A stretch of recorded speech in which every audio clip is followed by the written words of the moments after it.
I have one other thing I want to ask you about this morning. I've heard you speak with persons who are looking to manifest a partner, having current issues with a partner or a spouse.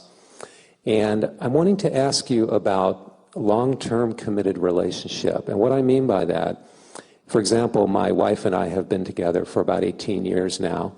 And when we came into relationship at the beginning, I know that I was in a very different vibrational place than I'm in now, which made our relationship very challenging at times. And what has happened for me since then is I've come more into alignment with myself, and as I've seen her coming more into alignment with herself, incredible things are occurring in our relationship. Issues are falling away. I'm having more fun and playing more than I ever thought I could. And so I'm wondering if you could speak for a bit about the process of evolution in a long-term committed relationship, the possibilities of such a relationship, and also if my wife and I are actually creating a vibrational escrow together. Well, certainly you are creating a vibrational escrow together, and we want to get this out first, and then we'll go back and sort of clean it all up. But we want to say this first. So many people in relationships are living a sort of conditional love where when they're new in the relationship and they don't know all the bad stuff about each other, they're more likely to really like each other. And the longer they're together and the more they notice the details and the more they experience, then the more tendency there is to focus upon the negative aspects. Well, when you focus upon a negative aspect of anything, you separate yourself from who you really are. So as you separate yourself from who you really are, you don't feel good. And then you say, this relationship isn't doing for me what it once did. At first, it was fun and felt good, and now it isn't fun and it doesn't feel good. So I think it's time for me to move on. So it's just easy to just close the door on that relationship and open a new door. And when you get into that new room, it feels like fresh air for a while because you don't know very much about each other. So you're focusing only upon the positive aspects. You're both hopeful. And so it goes pretty good for a while, but still you're living that conditional love where you just notice what you notice. And if there's more good stuff that you're noticing, it goes well. If there's more bad stuff that you're noticing, it doesn't go well. And then pretty soon you get tired of that one too. So you just move on again. And so most people are moving in relationships. Now, the segment of population does two basic things. There are a lot of people doing just as we described. They just keep looking for what they want in a new place, never tuning themselves to a better vibration, always asking it to be given to them through the behavior that they are viewing. And then there are those who feel trapped in those relationships because of church or because of family ties or whatever, who don't make any effort to clean up their own vibration. They're just observing. In fact, let's back up a little bit. Most people, in fact, more than 99% of humans offer most of their vibration in response to what they're observing. So if you have the good fortune of having attracted a mate who has mostly good components, and that's what you're observing, then you might be feeling more good than you do bad, but you're not doing any work about aligning with who you are. You're asking the other one to do all of the work, and frankly, that gets a little annoying to the other one. When you're told constantly that your behavior needs to change so that someone else can feel better, you want to say, hey, what about me? Why don't you change some of your behavior so that I can feel better? And that's the basis of most of the contest that goes on in most relationships. When you understand that the way you feel must not be based upon what you can get somebody else to perform so that you can witness it and feel better, that your power, all of your power is in your ability to choose from among what you're seeing, then you are in control. In other words, unconditional love says, I'm going to love regardless of the conditions because I have the ability to focus upon the things that make me feel love. I'm going to see you through the eyes of source whether you deserve it or not, is sort of the attitude that we would like you in the beginning to give to your partners. You're acting like a bastard, but I will see you through the eyes of source. Not exactly the loving vows that you wanted to make. But what you say is, until death do we part. Through all the good and all the bad, until death do us part. And we want to say, we would like your vows to say, I like you pretty good, let's see how it goes.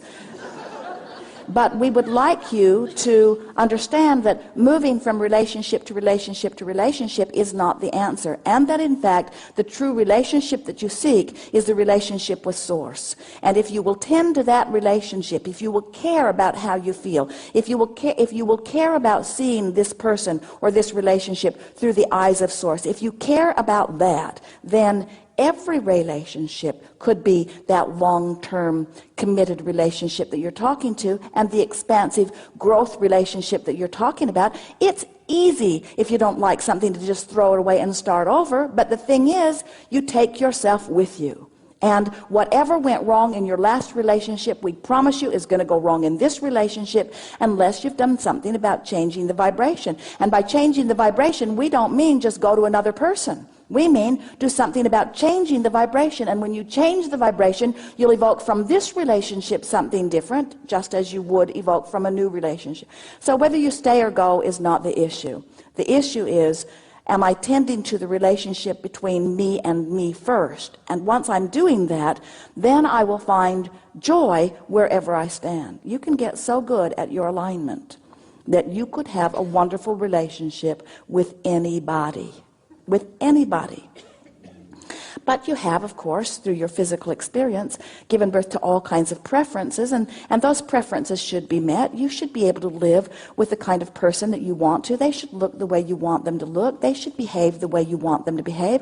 We don't want you to say you can behave in any way that you want to behave, and I'll just joyously bip along and be your doormat and do whatever it is that you want me to do. That's not what we're saying at all. The art of allowing doesn't mean allow the other to get away with things that bother you. The art of allowing means tuning myself to the point that I'm not bothered, and then they can't do things that bother you.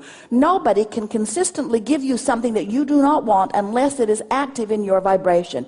And if it's active in your vibration, you want to blame the other one because it wasn't active in your vibration before you observed their behavior. But we want you to take control of your own experience by saying, I'm in charge of the way I feel, because I'm in charge of where I give my attention. I can see through the eyes of Source or not. It's that simple. So then, in the majority of cases, the greatest probability of a satisfying experience is standing right in the relationship you're standing in. We say that to everyone. The greatest probability, because law of attraction has brought you to this because of what was active. Now, there are a lot of things, and you said this about yourself and about your wife. We've both changed. We're both different. And we just want to say, if the changes that you are making are toward alignment, then the relationship is better and better and better. If the changes that you're making are away from alignment, then the relationship is worse and worse and worse. Really is that simple. So from our point of view, there's only one relationship to tend to, and that's the one between you and you, and everything else will take care of itself. If you could have a partner, you don't, but you could have a partner who has 9 rotten traits and 1 really good trait, and you could fixate on that one thing that keeps you in alignment. But let's say your partner is not usually vibrating with that one thing. You are, but your partner isn't. Well, law of attraction would continue to bring you things that vibrated like that, and if it wasn't present in your partner, then that partner would vibrate right out of your experience. Would have to be. What holds people in relationships that they don't like is that they keep focusing upon all 10 things. So they hold themselves to each other like glue.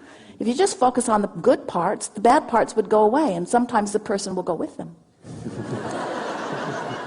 But if you focus on the good parts will stay, and often the person will stay with them. You see what we're getting at? Yes. Mm-hmm. And about vibrational escrow for my wife and I. Well, you cannot help but create a vibrational escrow. In fact, when you think about it, there is a vibrational escrow that is created by mass consciousness that you are all a part of.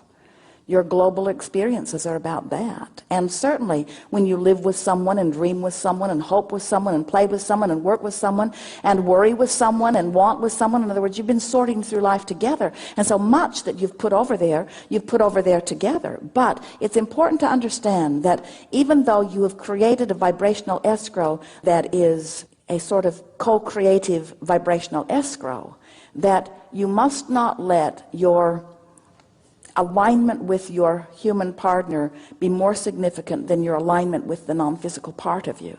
In other words, if you really want to be a match, sometimes someone will say, well, I want to live at the beach, but my husband wants to live in the mountains.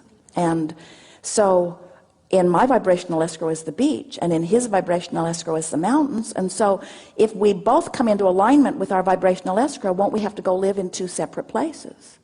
And we say, not at all, because the vibrational escrow is the essence of what you want and why you want. In other words, you want the beach for reasons, and she wants the mountains for reasons, but those reasons are all being melded in this vibrational escrow. And when you come to alignment, you will find the satisfying place that has the potential of satisfying both your quest for the beach and your quest for the mountains. We know it sounds impossible, but it is not. When you come into alignment with what's in your escrow, you are always pleased. And unless you come into alignment with who you are and what's in your escrow, you are not.